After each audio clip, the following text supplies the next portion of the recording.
Hello students, welcome to Quanta classes for online free education. बच्चों, इस बार आपका UP board exam मात्र एक महीने बचा गया है। जहां तक अनुमान है कि अप्रैल के पहले सप्ताह में आपका यूपी बोर्ड एग्जाम प्रारंभ हो जाएगा।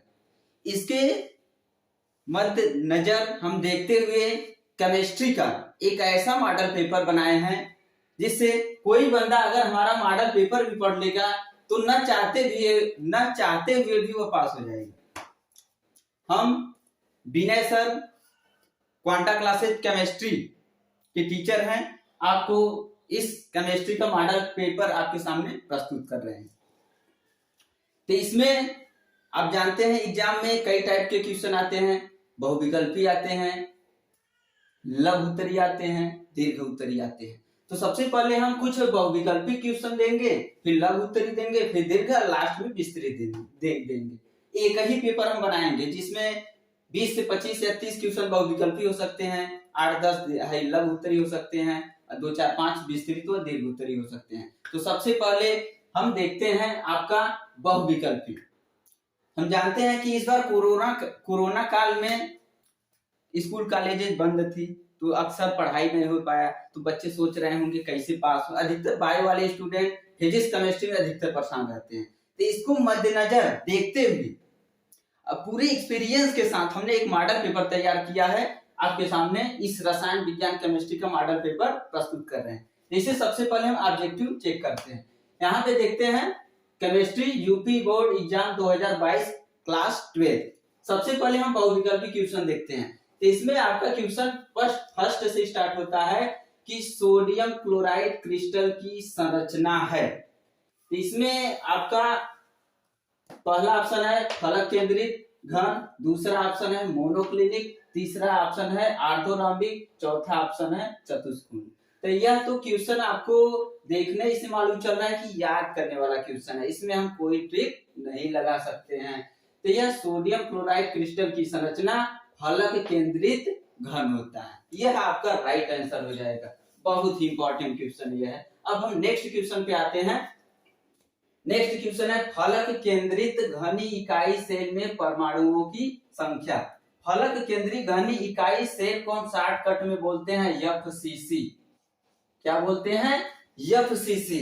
इसमें जो होता है प्रति एकक कोशिका में परमाणुओं की संख्या निकालना है। तो इसको भी निकाला जाता है ट्रिक से, लेकिन एक ट्रिक हम बताते हैं ऑटोमेटिक। आपको कोई भी क्वेश्चन इसका है तुरंत सॉल्व हो जाएगा। जैसे हम शॉर्टकट में एक सरल आद्य अवस्था होता है एससीसी, एक होता है बीसीसी, एक होता है एफसीसी।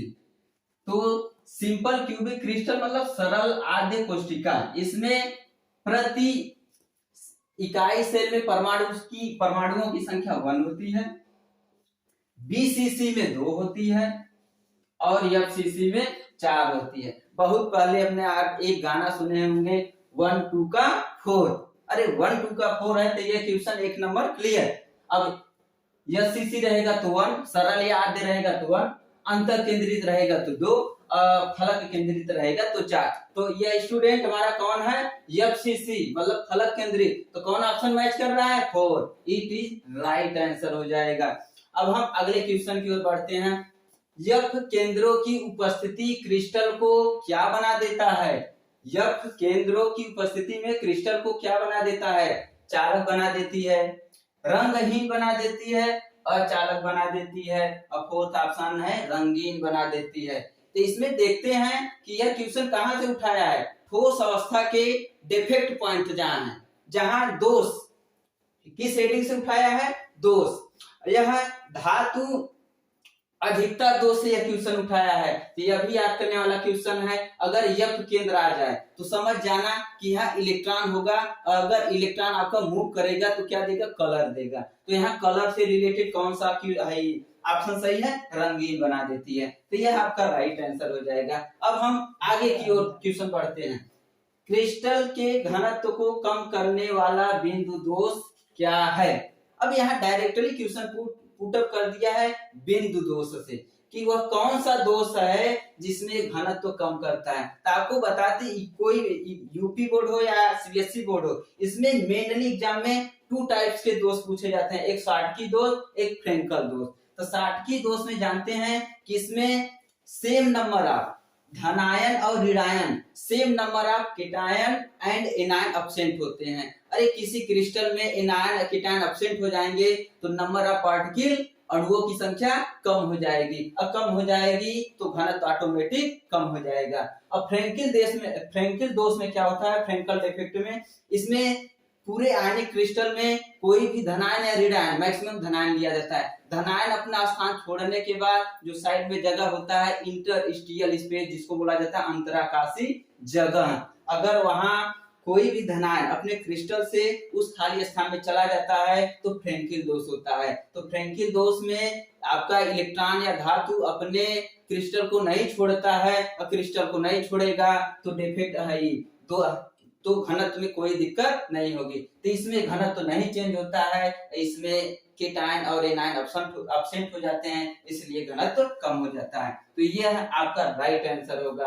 आप सभी इसको राइट डाउन कर सकते हैं। यहीं पे हम वीडियो कुछ टाइम के लिए पॉज करते हैं। अब मेरा उम्मीद है कि आप लोग राइट डाउन कर चुके होंगे। अब हम आते हैं अपने टॉपिक पे, आगे बढ़ते हैं। यहाँ देखते हैं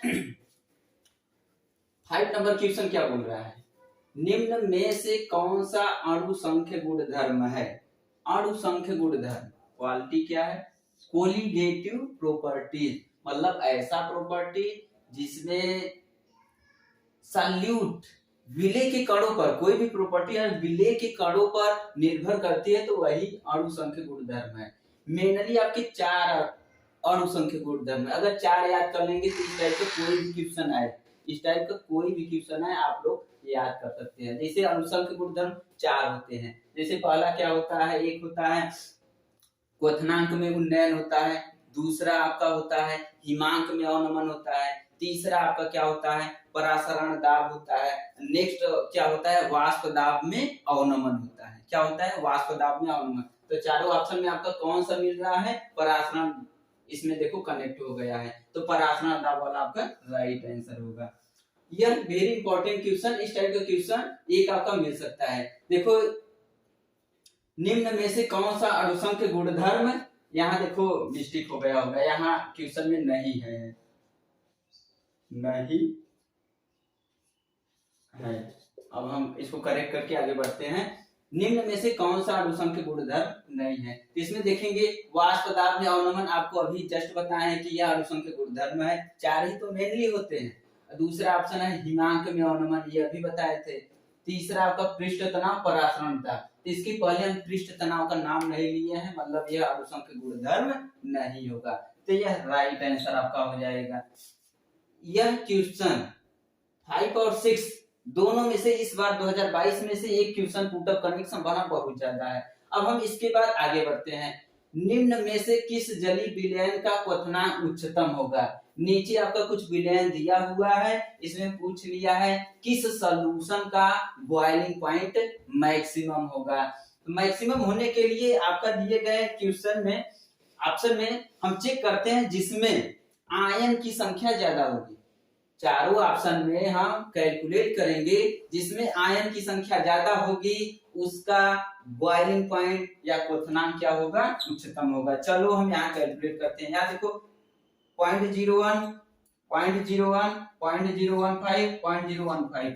कंसंट्रेशन में कोई विशेष चेंजिंग नहीं होता है, तो जो मेनली डिपेंड क्या है आयन पे डिपेंड हो जाएगा क्वेश्चन। जिसमें आयन की संख्या ज्यादा होगी उसका क्वथनांक उच्चतम हो जाएगा। चलो इसको हम इसमें हम इसको ब्रेक करके देखते हैं कितने आयन इसमें प्रेजेंट है। यह आपका ब्रेक आपका होता है 2Na plus SO4 minus minus. तो इसमें Na प्लस की संख्या कितना है 2, SO4 डबल माइनस की संख्या कितना है 1, तो टोटल आयन कितने हो जाएंगे 3। तो इसमें आयन की संख्या क्या हो जाएगी 3। यह देखो KNO3, ये ब्रेक आपका होता है K प्लस NO3 माइनस। तो इसमें एक प्लस K है, एक NO3 माइनस है, तो इसमें आयन की संख्या कितना हो गया 2। इसमें हम पहुंचते हैं यूरिया में। यूरिया और ग्लूकोज आपका ब्रेक नहीं होता है, यूरिया आपका ग्लूकोज ब्रेक नहीं होता है। तो सबसे ज्यादा आयन की संख्या किसमें हुई Na2SO4। तो इस विलयन का क्वथनांक या बॉइलिंग पॉइंट हाईएस्ट होगा, तो ये आपका राइट आंसर होगा। धातु नेक्स्ट क्वेश्चन पे आते हैं। धातु ए बी सी और डी के मानक इलेक्ट्रोड विभव क्रमशः +1.5 -2.0 +0.84 एंड -0.36 वोल्ट है। इन धातुओं की बढ़ती हुई सक्रियता, यह देखो क्वेश्चन किस लेसन से उठाया है। यह क्वेश्चन देखो इलेक्ट्रोकेमिस्ट्री विद्युत रासायनिक श्रेणी से यह क्वेश्चन, यह आपको बता दें कि यह बोर्ड में कोई भी प्री बोर्ड कोई बोर्ड हो, इससे रिलेटेड क्वेश्चन हमेशा आते हैं। तो एग्जाम में भी जहां तक उम्मीद है इसका क्वेश्चन आएगा। विद्युत रासायनिक श्रेणी आप लोग जानते हैं कि मानक जो धातु होते हैं मानक अपचयन विभव के बढ़ते हुए क्रम में रखा जाता है, जिसमें विद्युत रासायनिक श्रेणी में सबसे पहले एलिमेंट आपका लिथियम लिया गया है और लास्ट में आपका फ्लोरीन लिया गया है। लिथियम में जो वैल्यू इलेक्ट्रोड विभव की वैल्यू नेगेटिव में था और फ्लोरीन में आपका किसकी वैल्यू आती है पॉजिटिव में। तो इसमें मेनली है धातुओं की बढ़ती हुई सक्रियता। तो इस दिए गए ऑप्शन में जिसकी वैल्यू सबसे छोटी होगी उसकी सक्रियता सबसे अधिक होगी। अब हम चेक करते हैं कि किसकी वैल्यू सबसे कम है, तो इसमें देखते हैं -2.0, इसकी वैल्यू क्यों कम हुई, क्योंकि यह माइनस में है। तो यह कौन सा ऑप्शन है, यह यहाँ पे देखते हैं, यह ए है, यह बी है, यह सी है और यह आपका डी है। तो सबसे लेस आपका बी वाला पोर्शन है। तो देखते हैं सबसे ज्यादा बी वाला पोर्शन यहाँ पे आपको दिखा कि सबसे ज्यादा इसकी सक्रियता है। फिर इससे बड़ा पे हम जाते हैं, यह आपका है, यह डी ऑप्शन है। तो देखो बी के बाद कम किसका है, डी का। फिर इसके बाद हम आगे बढ़ते हैं, उसके बाद देखते हैं सी का है और फिर लास्ट में ए का है। तो सबसे कम वाला की सक्रियता सबसे ज्यादा होगी। तो इसको देखते हुए सबसे ज्यादा सक्रियता में कौन ऑप्शन राइट होगा, यह 3 राइट हो जाएगा। बच्चों स्टूडेंट आपको बता दें कि बहुविकल्पी क्वेश्चन सबसे पहले हम आपका राइट डाउन करा देंगे, उसके बाद लघु उत्तरी, फिर हम दीर्घ उत्तरी। आपको बता दें बहुविकल्पी कम से कम 5 नंबर को तो हमेशा आते हैं और 5 नंबर बहुत ही मायने रखते हैं। तो सबसे पहले इस बहुविकल्पी को हम पढ़ लेते हैं और राइट डाउन आप लोग कर लेंगे, फिर हम नेक्स्ट सेशन में आपसे मुलाकात होगी।